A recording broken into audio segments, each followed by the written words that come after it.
Hello friends, welcome to my kids drawing tutorial.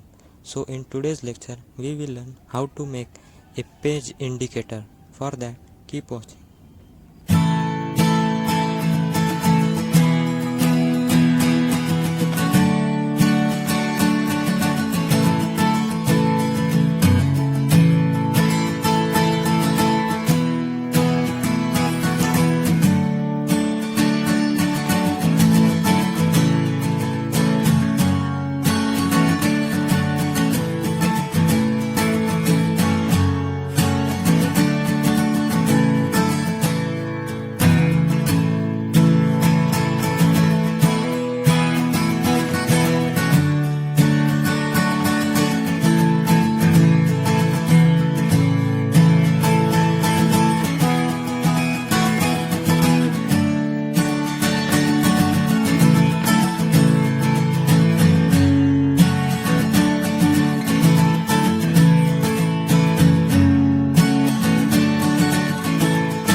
So that brings us to the end of the today's lecture.